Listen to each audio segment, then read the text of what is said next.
In this tutorial, we will guide you through the process of blocking app invites from a specific user on Facebook using your PC. Let's get started. Step 1. Open Facebook. Step 2. Click on your profile picture located at the top right corner of the screen. Step 3. Select Settings and Privacy. Step 4. Click on Settings. Step 5.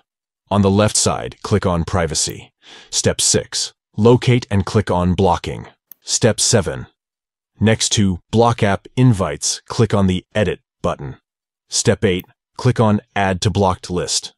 Step 9. Search for the user's name and click on Block next to their name.